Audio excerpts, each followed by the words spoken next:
السلام عليكم يا جماعة، ازيكم عاملين ايه؟ ربنا يا رب دايما يكتر من افراحكم وافراحنا، ودايما نشوفكم في المناسبات السعيده كده. النهارده هنعمل سبوع بعد الشهر عشان النهارده اسبوع النونو بقى، اسبوع أيوة. النونو، بس احنا بدل ما نعمله بعد 7 ايام عاملينه بعد شهر. يعني قلنا هنعمل بقى اسبوع كده صغنون في البيت، حاجة يعني بسيطة في البيت كده. بقى لبست الفستان، طبعا طنط جابتهولي معاها وبينك، وهي وكمان لابسه بينك. بصوا تحط لي بقى الدبته دي اللي هي الطرحه الكبيره اللي بتنزل على الفساتين الهندي ده. هو يعني ممكن يدي شكله اصلا مش هندي لما نحط له الطرحه دي، هي شكله فستان هندي كده. انا جهزت خلاص، كل حاجه جاهزه. دلوقتي بقى هنحضر البيبي، هنجهزها وهنلبسها. بس اوريكم الاول فستانها. تادا بصوا بقى، ده الفستان كيوت قوي صح؟ بصوا قد ايدي اصلا. افضل هو اللي منقيه طبعا على ذوقه. فايه رايكم يا جماعه في الفستان البيبي؟ كيوت. بصوا بقى، دي الطاقيه بتاعت البيبي تحفه، دي كروشيه معموله هاند ميد. وبرده الايدين بصوا بقى، ده الشراب كيوت قوي. وكمان الطاقية دي شكلها حلو قوي في اللبس. وكمان جايلنا معاهم البطانية القمر دي. بصوا بقى، احنا محتارين يعني الكاب هتلبسه شوية وشوية هنلبس اللي هو الطوق الجميل ده. انا عايزة اجربه دلوقتي استنى كده مع البيبي بقى، وهي تبقى لابسة واحد وانا بقى لابسة واحد، وهي شكله كيوت قوي صح؟ يلا بينا عشان نجهزها ونلبس وكده، نكمل لبس وكده عشان نبدأ الحفلة. وهنعمل العادات الهندية، هنعمل العادات المصرية. يلا بينا، يلا نلبس الفستان الجميل. يلا بقى نلبس الطاقية الجميلة دي. ايه ده بالراحة، لا مش عايز، لا. الديكور ده كله احنا عملناه، لا البلالين بس احنا ما عملناش فرع البلالين ده، في حد جه عمله. بصوا بقى، زي ما قلت لكم انا كنت عايزه اعمل حاجات على العادات المصريه برضو، فجبنا بقى الهون ده هنعمله ده، بس مش هحطه في ودانها يعني عشان حرام. والمنخل اللي هو بنحط فيه البيبي، هنستعمله ان شاء الله النهارده في الحفله. وطبعا عملنا توزيعات حاجات بسيطه، يعني عملنا ده في سوداني عشان الناس تقرقش تزقزق فيه تقزقز فيه. جبنا التوزيعات دي كيوت قوي، بصوا عامله ازاي. احنا اللي عاملينها يا جماعه، يعني احنا اللي جايبين كل حاجه، جايبين العلبه لوحدها وطبعا الستيكر لوحده. بصوا مكتوب على الستيكر جنات بالهندي وجنات بالعربي. فهي حاجه بسيطه قوي، بس احنا اللي عملناها كلها في البيت مع نفسنا. يعني حاسين كده ممتع اكتر. في حاجات حلوه قوي برضو جات لنا بالنسبه للكيك، شايفين حلوه ازاي. لا الاول الحاجات الحلوه دي حلويات على اشكال جميله قوي، ومعمول عليها حرف الجي وفيونكه. بصوا عليها الهدوم بيبي صغيره ازاي، كيوت قوي. والكب كيكس برضو، الكب كيكس تحفه وطعمها حلو جدا ما شاء الله، بجد مجهود رائع. بصوا بقى، هحط لكم اسامي الصفحات اللي انا جايبه منها كل الحلويات والحاجات دي في الديسكريبشن بوكس، لان حاجاتهم كانت حلوه جدا وتستاهل تجربوها. دي بقى كيكه، بس مش كيكه يعني، هي فيك كيك، يعني كيكه مش حقيقيه. ده اسمه جنت، والديزاين حلو قوي. ناس كتير اصلا افتكروها كيكه حقيقيه بس. وكمان الكيكه الحقيقيه موجوده، يعني هوريها لكم. بسم الله كده مفاجاه. بصوا بقى القمر، انا كنت عايزاها تكون كيكه سيمبل، اصلا مكتوب اسم جنت بالهندي برضو وبالعربي ويلكم بيبي جنت. اما بقى للطعم، فكان طعمها حلوة قوي، وكان من جواها فانيليا وستروبري فراولة، كانت حلوة جدا. بالنسبة بقى للاكل، فكنا عاملين فتة مصري، وكنا عاملين رز باللبن.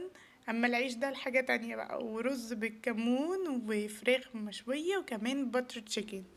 والحلو طبعا الاصيل المصري الرز باللبن. عايزه اقول لكم ان مامتي هي اللي عامله كل الاكل المصري في البيت، وحماتي هي اللي عامله برضو الاكل الهندي كله في البيت، فتسلم ايديهم يعني. ده حقيقي. ايوه والله، خدي والله. يلا عايز ولا عايز تبص عليكم، عايز ولا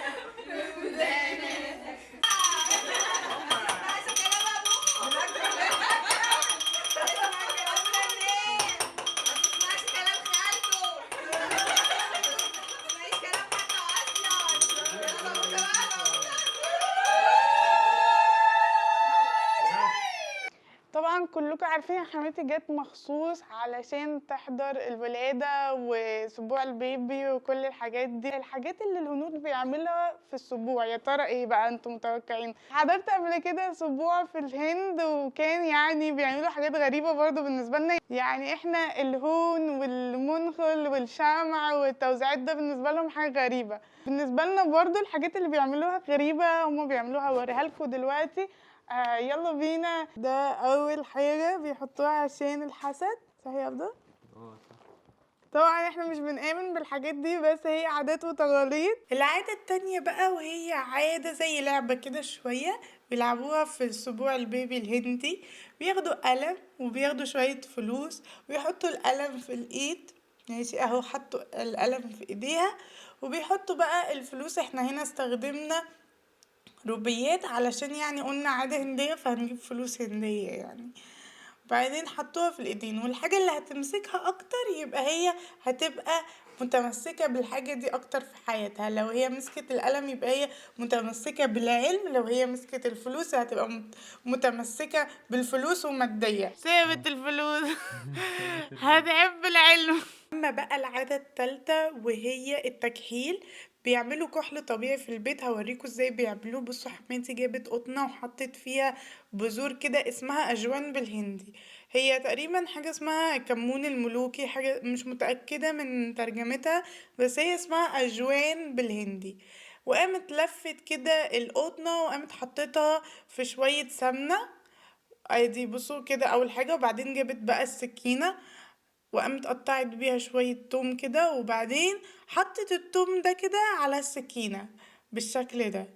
بعدين بقى هتعمل حاجة أغرب وهي إن هي هتولع في القطنة بالشكل ده، بعدين هتحط السكينة فوقيها، هيطلع بقى حاجات سودا كده زي هباب اسود كده. اهو ده بقى الكحل اللي هنستخدمه. بصوا بقى هما بيحطوا للبيبي كحل في عينه وبيحطوا للأم كحل في عينها، بس احنا طبعا ما حطيناش في عين البيبي عشان يعني ما نضحيش بعين البيبي، نضحي بعيني انا عادي. يعني مش عارفة الكحل ده آمن ولا لأ، فقلنا هنحط بس على خدها وانا اللي هحط في عيني.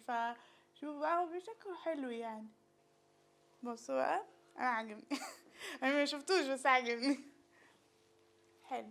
هو طبعا على الهنود بقى بيبقى شكله احلى طبعا عشان عينيهم بتبقى واسعه. الكحل ده معمول يدوي في البيت كده، فاحنا قلنا مش هنحطه للبيبي علشان يعني الامان وكده، فحطيته ان شاء الله يبقى حلو. هو اصلا الكحل ده بيستخدموه في السبوع في كذا حاجة. بيحطوه في العين، عين الام وعين البيبي، وبيحطوه كمان للبيبي في وشه كده، يعملوا له حسنة كبيرة كده عشان يعني ده في الاعتقادات الهندية ان ده بيمنع الحسد. زي اي حاجة سودة بتمنع الحسد، زي عندنا اي حاجة زرقاء، الخرزة الزرقاء.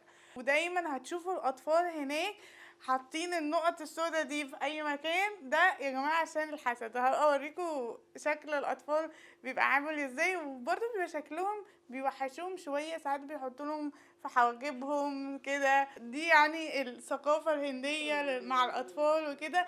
ودلوقتي بقى تقدروا تبعتوا لنا هديه السبوع لما تدوسوا على خانه التشكرات اللي قدامكم دي، وهيكون في كومنت متلون ومميز باسمكم وهنشوفه وهنرد عليكم. وشكرا جدا، مع السلامة.